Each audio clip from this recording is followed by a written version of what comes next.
RPSC भंग करो, भजनलाल सरकार होश में आओ, होश में आके काम करो, नौजवानों को न्याय दो,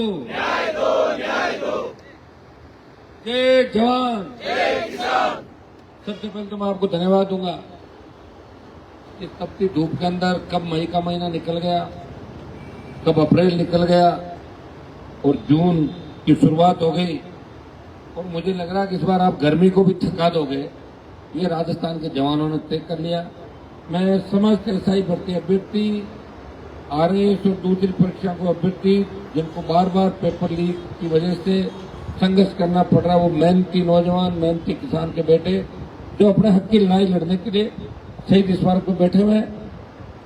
आपने जो आक्रोश रैली के अंदर अपना प्रदर्शन किया, उससे देश की सियासत के अंदर भूचाल आ गया। कांग्रेस का दिमाग ठीक हो गया, भारतीय जनता पार्टी के उन तमाम नेताओं का दिमाग ठीक हो गया जो कह रहे थे कि भजनलाल जी ठीक चल रहे हैं, बीजेपी की सरकार ठीक चल रही है। भाइयों, थोड़ी हिम्मत आपको रखनी होगी और लंबा, मैं भी नहीं चाहता कि आंदोलन लंबा चले और आपको इस तरह रोज बैठना पड़े।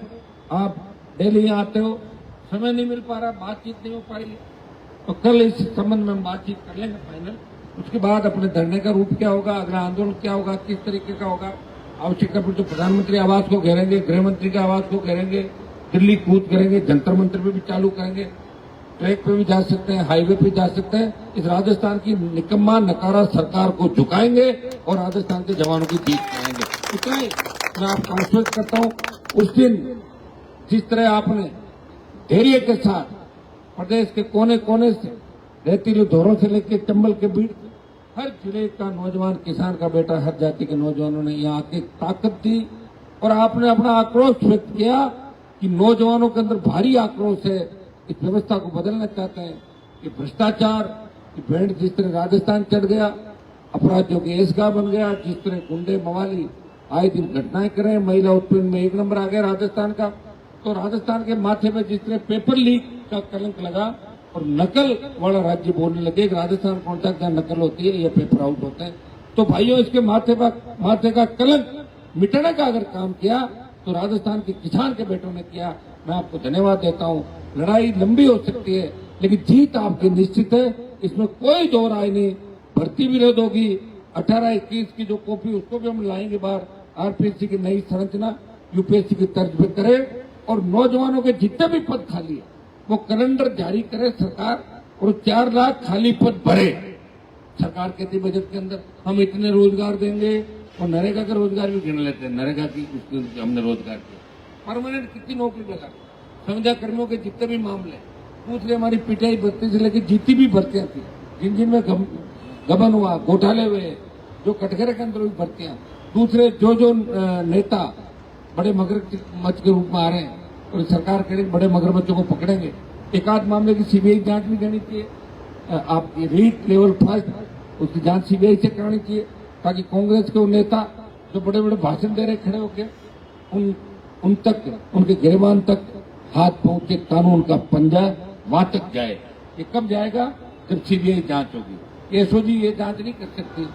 आपके रोज आप देख रहे हो किस तरीके से गड़े मुर्दे उखाड़ रहे हैं, लेकिन जो काम करना है वो सरकारें नहीं की। दोनों पार्टियां मिली हुई राजस्थान के अंदर ये कतई नहीं चाहती कि नया दल राजस्थान के अंदर सर्वाइव करे, नया दल आगे बढ़े, ये नई पार्टियों को कुचलने का काम करे। भाइयों, आपको हिम्मत रखनी होगी और आपकी हिम्मत तो मैं तो मान चुका कि 25 को जो आक्रोश आपने व्यक्त किया अपने अपने साधनों से, मेरे 15 साल के अंदर पहली रैली थी जिसमें मेरे बिना जाए आपने कहा कि अरमान जी आप अकेले नहीं लड़ रहे हो, राजस्थान के किसान के बेटे आपके साथ हैं, सर्व समाज आपके साथ है, आप चिंता नहीं करें, आप आह्वान करें, हम जयपुर की सड़कों को जाम कर देंगे।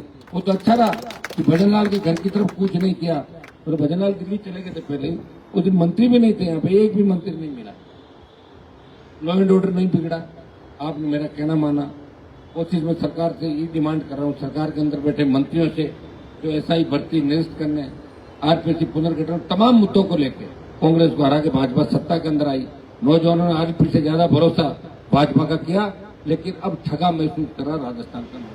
लोकसभा के अंदर भी चाहे रीट का मामला हो, पेपर लीक के मामले हो, चाहे एसआई भर्ती का मामला हो, शासन चुनाव कराने का मामला, हमेशा मैंने आपकी हर आवाज को दिल्ली पार्लियामेंट के अंदर उठाया, हर जाति की आवाज को, जहां भी जिसके साथ अन्याय हुआ लोकसभा के अंदर उठाया। राजस्थान को विशेष राज्य का दर्जा देने की बात करी, खेत खेत सिंचाई का पानी मिले, रोजगार मिले राजस्थान के अंदर, हमारा राजस्थान कैसे आगे बढ़े और राजस्थान का सम्मान कैसे हो। आपका भाई आपके लिए हमेशा लड़ता है। वो लोकसभा के अंदर एक एक 2-2 मिनट मांगते हुए दिखता है आपके लिए कि 1 मिनट और दो, 2 मिनट और दो, क्योंकि समय बहुत कम मिलता है। ये तो मेरी अलग पार्टी है, जो टाइम मिल जाता है, तो कांग्रेस बीजेपी के अंदर बैठे लोग तो टाइम ही नहीं निकाल पाए। आपने देखा होगा तमाम वर्गों के हमेशा मैंने आवाज उठाई, और क्योंकि जवानों के संघर्ष से शासन से निकलकर मैं यहाँ तक पहुंचा हूँ, आपकी प्रत्येक नौजवान की पीड़ा में समझ सकता हूँ। जयपुर में किस तरह आप रह रहे हो, किस तरह पीजी में रहते हो, किस तरह फ्लैट लेकर रहते हो, और फिर लाइब्रेरी के अंदर पढ़ते हो, पूरी जिंदगी पढ़ाने में खपा देते हो, और उसके बाद पेपर लीक हो जाते हैं। तब आप पे क्या बीतती होगी, जब किसान की करोड़ की या 50 लाख की फसल खेत के अंदर ले रहे हो और अचानक से फसल नष्ट हो जाए या आग लग जाए या कोई दूसरा, उस किसान पर क्या बीतती होगी, वही इस जवान पे बीत रही है। आखिर हम क्या करें? जवान एक ही बात कहता है, आखिर क्या करें, किसके पास जाए? अभी तो मैं आपके बीच हूँ, जो मेरे पास आ सकते हो, मैं आपकी पीड़ा दूर भी करूंगा, आंसू भी पहुंचूंगा, लेकिन आप अगर मुझे ताकत नहीं दोगे तो फिर आंसू कितने समय तक, इसका आपको ध्यान रखना। ये मामला तो सड़ जाएगा आपका, इसमें आपकी जीत हो जाएगी, लेकिन आपको पढ़ लेना कि 2028 कांग्रेस भारतीय जनता पार्टी को पछाड़ देंगे और हमारे सपनों की सरकार बनाएंगे। आइए, लोग जातीय जहर घोलने का काम भी करेंगे, तरह तरह के लोग हैं। दुकानें बंद हो गई, चालू कैसे करें? दुकान चालू कराने के लिए कोई लोन लेता है, कोई इधर से करता है, उधर से करता है, बंद दुकान को चालू करने के लिए। तो कई लोग जो मानसिक विकृत, मानसिक बीमारियां हो गई, तो शायद ऐसी बातें भी करेंगे। हमें उन चीजों का ध्यान नहीं रखना है, अपना टारगेट और लक्ष्य जो है उधर हमें चलना है। अभी टारगेट यही है कि आरपीएससी बंद, एसआई भर्ती रद्द, तमाम जो भर्तियां चल रही है एसओजी के अंदर, उनमें कौन कौन मुलजिम है, किसको निकाल रहे हैं, किसको नहीं निकाल रहे, और रीट लेवल 1 की सीबीआई जांच, ये हमारे प्रमुख मुद्दे हैं। सारे खाली पदों की वैकेंसी निकाले, ये मुद्दे, इन मुद्दों में जब अपनी जीत हो जाएगी अपनी सरकार को झुका देंगे। अगला पड़ाव, अगला आंदोलन होगा अग्निवीर का देश के अंदर, वो भी राजस्थान की धरती से अपन वापिस चालू करेंगे, और सेना के सम्मान के अंदर देश के जवानों के लिए राजस्थान इस बार नेतृत्व करेगा। जिससे किसान आंदोलन का नेतृत्व पंजाब के किसानों ने किया, बाद में हरियाणा, पंजाब का भाई हरियाणा आया, यूपी, दिल्ली, फिर राजस्थान। इस बार आंदोलन की शुरुआत अग्निवीर के खिलाफ राजस्थान से हुई, आपके भाई ने शुरुआत की। आगे से हमारा आंदोलन चलेगा और दिल्ली तक जाएगा। आवश्यकता पर तो प्रधानमंत्री आवास को घेरेंगे, जहां तक हम कर सकते हैं दिल्ली के अंदर ताकत दिखाएंगे, देश के नौजवान मिलके, और राजस्थान की सत्ता पे कब्जा करेंगे। रोने से कोई राज नहीं देगा, राज्य के लिए संघर्ष लड़ना पड़ता है। इतिहास उठा के देखो, उन लोगों को याद करो। आप इंकलाब जिंदाबाद करते हो, भगत सिंह जी के नारे लगाते हो, उनको पढ़ो उन लोगों को कि किस तरह उन्होंने बलिदान दिया हम सब के, कि हमारे भाई कम से कम गुलामी की बेड़ियों से मुक्त हो। ये हमें इस चीज को याद रखना है। और जवान ही लड़ता है देश के लिए, बुजुर्ग कम लड़े। बुजुर्गों ने अहिंसात्मक आंदोलन किया, गांधी जी लाठी लेकर अहिंसा अहिंसा की बात करते, लेकिन धर्म दल अगर नहीं होता तो कौन जीत दिलाता है आपको? धर्म दल से ही जीतते। अंग्रेज अगर डरे, भागे, जब उनके जूते पड़े, उनको मारा, गोलियां मारी, बम फेंके, डर गए अंग्रेज, डरे हुए अंग्रेज भाग गए। तो अपन कहते हैं नरम दल बातों से, अहिंसात्मक तरीके से तो बात हो सकती, लेकिन कई बार घी जब सीधी उंगली से नहीं निकलता तो टेढ़ी करके निकालना पड़ता है। मुझे लगता है कि भजनलाल जी की सरकार सीधी उंगली से मान जाएगी।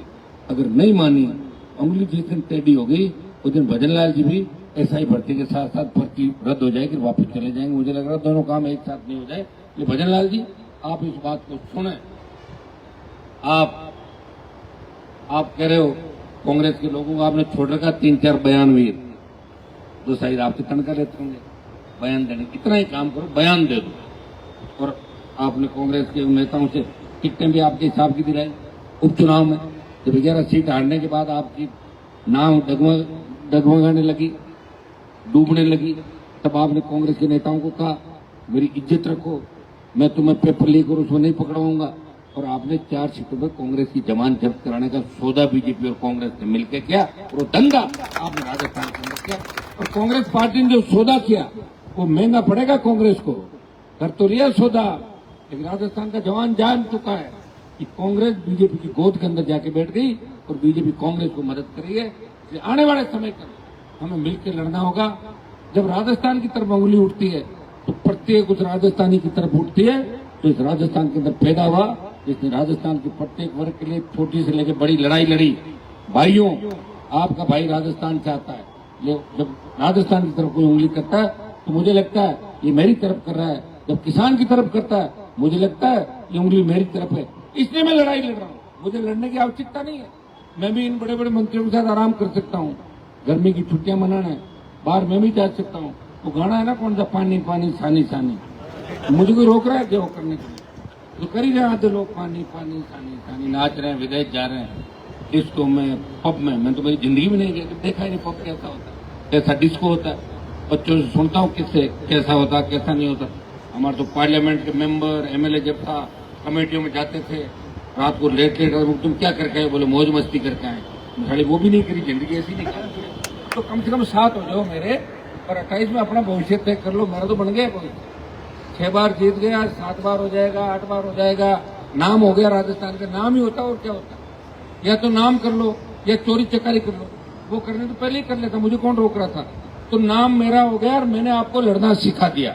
अब सरकार आपसे डरती है, आप सरकार से नहीं डर रहे हो। मैंने राजस्थान के जवानों को उनके हक और अधिकार के लड़ना सिखाया। डीजी से लेके कमिश्नर से लेके तमाम वो बड़े अधिकारी जब चाहे सड़क पे आपके बीच आए और बात आपके सामने रखे। एक जमाना था तो हेड कांस्टेबल ज्ञापन लेने आता था, क्या आता था, हेड कांस्टेबल 4 दिन ज्ञापन देते। अब जमाना सरकार आ रही, आ जाओ। तो उस दिन अपने मंत्रियों को नहीं बुलाएंगे, 5-6 मंत्री एक साथ आ जाते वहां मानसरोवर करने। मैंने कहा हमारे तो यही ठीक है, सरकार तक बात पहुंच जाए। मदन लाल जी हर 15 मिनट परेशान हो रहे, जिस काम के लिए गए दिल्ली वो काम भूल गए, रैली की याद करना। अरे बताओ रैली में कितनी भीड़ हुई, कुछ तो नहीं कर रहे। तो जब आपको इतना डर लग रहा है भजन लाल जी, तो वेट किस बात का कर रहे हो?